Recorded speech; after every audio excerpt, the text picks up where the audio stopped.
Lechonk, the hog Pokemon, will be having its own community day this weekend. Whenever an event seems a little bit underwhelming, this is how top trainers take advantage. I'm going to show you a full event breakdown. We're going to discuss Lechonk's evolutions to see how good they are in PvP and as a raid attacker, and then right at the end we're going to discuss some top tips and pro strategies that a lot of top players are going to be doing on this day.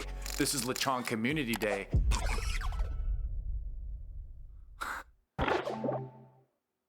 There's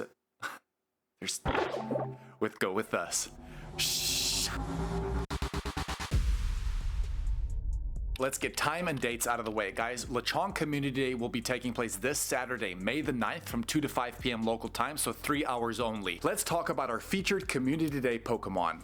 Lechonk. Lechonk is a pure normal type Pokemon originally coming from the Paldea region in Generation 9. Lechonk can evolve into Oinkologne using 50 candies, but Oinkologne has a male form and a female form that actually share a different look, but they also share slightly different stats. We're gonna look at those now, but it's worth mentioning, up until 9 p.m. on this day, if you evolve a Lechonk into Oinkologne, it's gonna get the featured new Community Day fast move, which is gonna be Mud Slap. Mud Slap in trainer battles is gonna do 11 power, and in gyms and raids, it's gonna do 19 power. This ground type fast move definitely has a positive effect, and we're going to show you that a little bit later. As we've just said, male Oinkologne and female Oinkologne share different stats, so let's have a look at those now. The female Oinkologne has a max CP of 2819, an attack value of 169, a defense of 162, but a very strong stamina stat at 251. The fast moves are going to be Tackle and Takedown, and the charge attacks are going to be Trailblaze, Dig, and Body Slam. The male Oinkologne maxes out at 2949. It has an attack value of 186, so that's slightly higher than the previous one. It has a defense of 153 and a stamina of 242, which is still pretty strong. Based off those stats, I'm telling you that that Mud Slap fast move is definitely going to make a difference, and we're going to look at that in a little bit. But before we go any further, let's talk about the bonuses. Every single Lechonk you encounter on this day is going to have a 1 in 25 shiny rate. If we have a look at the shiny forms of the female Oinkologne and the male Oinkologne, they both take on that beautiful pink, a great time to get the shiny family. The main bonus of this day is going to be quarter egg hatch distance. We've got a great way to take advantage of this, including what egg pools you should be focusing on. It's going to be 2 times candy for catching Pokemon, 2 times the chance of getting XL candy for trainers level 31 and up. Incenses are going to last for 3 hours, but that does not include the daily incense. Lure modules activated during the event will last for 1 hour, but please remember they are bringing back that lure module bonus, where up until 9 p.m. that night, especially if you couldn't play the event, Lechonk will have a higher rate to be drawn to that, but with the same 1 in 25 shiny rate, so it's a good time to get some more shinies. The great thing about these Lechonk as well is that they may have a chance to have its own Community Day special background. Trades up until 9 p.m. that night as well are going to cost 50% less Stardust, and we can make 1 additional special trade on this day for a total of 2, but again we have a way to double that up, which we're going to touch on in the tips. When it comes to field research, there will be Lechonk featured field research where we can pretty much get Stardust, Ultra Balls, Great Balls,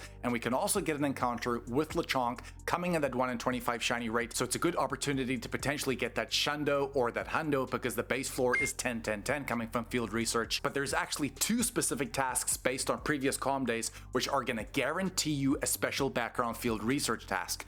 Those are going to be catch 5 Pokemon while in a party, as well as catch 50 Pokemon. Please remember as well, when you encounter Lechonk through this field research, its 100% CP is going to be 314 CP. If you get the CP, it will mean that it will be a guaranteed Hundo. Speaking of 100% IVs, there are ways to tell if you have found a Hundo in the wild, and these are 2 separate IVs that pretty much come at the max CP in non-weather boosted weather, as well as the max CP in weather boosted weather. So at level 30, your guaranteed 100% IV is going to be 628 CP. That's going to be at level 30, which is going to be your guaranteed Hundo. And at level 35 in weather boosted weather, which is going to be partly cloudy, it's going to be 680 CP. So screenshot these if you do come across that in the wild and you want to double check. But there is a way to really maximize this Community Day, and that's with the Lechonk Calm Day ticket. For a total cost of $2, these are going to be the following rewards. You're going to get an extra 3 encounters with Lechonk that have that special background. You're going to get pretty much another 10 encounters with Lechonk. You're going to get 60 Ultra Balls, 1 Incense, 1 Charge TM, 3 Silver Pineapple Berries, 1 Rocket Radar, 1 Premium Battle Pass, as well as 1 Rare XL Candy. Guys, that is extremely worth it for a $2 ticket. If you are considering buying this ticket, please get it through the web store, because you can't progress through that premium track with your Go points points to eventually claim some of those premium items,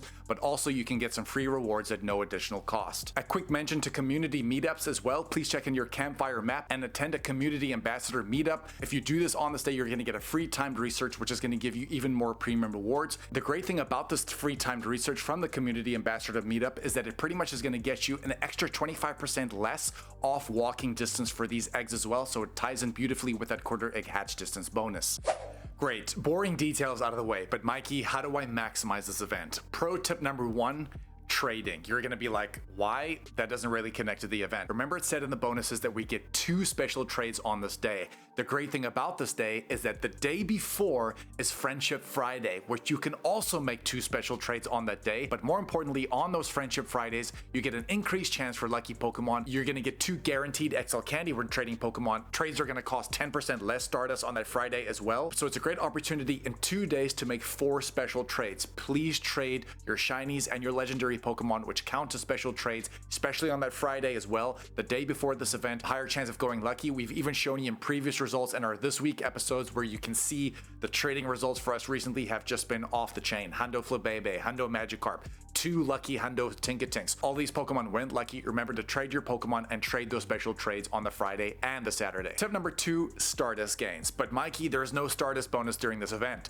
Wrong. Guys, look at that quarter egg hatch distance. There's something I want to isolate here because no one ever seems to do this on a quarter egg hatch distance day. Guys, I want you to start stacking your 12 kilometer eggs right now. The reason why you want to do this is that 12 kilometer eggs have the higher Stardust yield. More than that as well, the recently released shiny Varoom is also going to be hatching from these 12 kilometer eggs, especially now after the recent Taken Over event, so it's a great time to try and get that shiny as well and double up. The reason why you want to do this before the event is that when the event starts, when you place these into a regular incubator, you're only going to have to walk 3 kilometers to hatch 12 kilometer eggs, and I want you to hatch it on a star piece. Normally, without the star piece, you'd be getting between, I would say, 60 to 90,000 Stardust per 12 kilometer egg batch, but guys, on a star piece, you could potentially getting over 130 to 150,000 Stardust off 1 egg batch. Once those 12 kilometer eggs are hatched, I then want you to focus on the following egg pools. And the 2 kilometer egg pool, you can hatch the following Pokemon. Definitely the 2 best picks there is going to be Larvesta, because you do need 400 candy to get that Volcarona if you don't have it yet. But the other one is going to be Wimpod. Wimpod can evolve into Galissopod, which is a brilliant Ultra League Pokemon, but more importantly, Mega Galissopod will potentially be coming to the game at some point. And the 5 kilometer egg pool, you can hatch these Pokemon. Remember, you can hatch Sizzlipede for that potential Gmax Centiskorch, which will be coming to the game at some point. This is the 7 kilometer egg pool from Mateo when you receive a 7 kilometer egg from Mateo at the end of a route. We did mention to you recently, and a lot of people didn't know this, that White Stripe Basculin is the only Basculin, not the red or blue stripe, that can evolve into Basculegion, which also has a male and female form, which will be coming to the game at some point. That is a water and ghost type. And the 10 kilometer egg pool, these are the Pokemon you can hatch. Honedge is a really interesting one there. Dino, we know its Calm Day is coming up soon. Dreepy is a good one to go after, pretty rare. And these are the 12 kilometer egg pool, and we recently just highlighted that new shiny Varoom hatching from 12 kilometer eggs. Once those 12 kilometer eggs have hatched on a star piece and you've got the first gain, you could then fill up with another 9 7 kilometer eggs and hatch those on a star piece, because you can really maximize Stardust even though it's not really a Stardust day. Don't sleep on hatching these eggs. Tip number 3, candy gains. How do I maximize the candy for Lechonk on this day? And the great thing about this is that it's going to be 2 times catch candy. So every single Lechonk you're catching, you're going to be getting 6 candy. If you use a Pineapple Bear, you're then going to be getting 12 candy. What I would strongly recommend is having a Mega Level 3 normal type Pokemon in the background, because that is pretty much going to get you an extra 2 candy on top of a 25% more chance that you can get extra XL candy as well.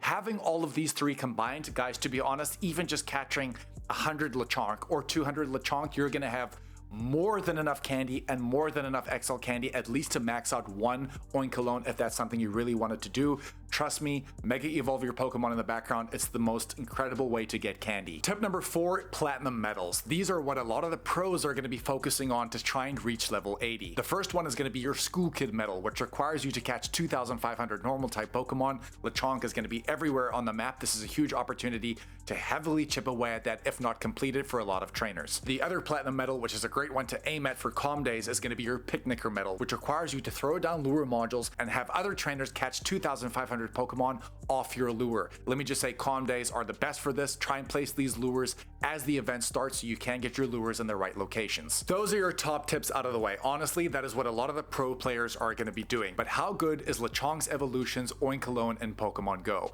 Well guys, Oinkologne in the female and male form, because they are straight normal types, are not good raid attacking Pokemon. Their base attack stat is far too low to have any sort of play. They don't really have the hardest hitting moves, but most importantly, normal type damage is not the best damage to use because you can never do super effective damage to the target Pokemon or the raid boss, if you want to call it like that. So it looks like the only place that Oinkologne is really going to be shining in Pokemon Go, at least right now, is going to be in the Go Battle League. More specifically, the female form. The female form Oinkologne is currently ranked 257 in the Great League. The optimal IV sets you want there is going to be a 0, 14, 15. The great thing about this Pokemon is that it's very bulky, spammy, as well as agile. And in the Ultra League, the optimal IV set you want there is going to be a 0, 15, 15. However, we've just done a little bit of research and we can see that Mud Slap, which is going to be Oinkologne's Community Day fast move, guys, Mud Slap on the female Oinkologne is going to make a massive difference simply because it can now strong counter a lot of the steel types that are going to be in its way. So to be honest, I could see this Pokemon in the Great League and the Ultra League, the female form specifically, taking quite a big jump. So in the Go Battle League, make sure to get yourself a good female Oinkologne. What we've actually done for you guys recently is detailed everything going down in Pokemon Go this very week. When this video goes live, please check it out above me to my left. These are a lot of the top strategies that the pros are going to be focusing on. Please smash that like and subscribe button, but more importantly, that hype button. Send us as far as wide as possible. We can't do this without your support. Appreciate you watching, and we'll catch you in the next one, baby. Shh.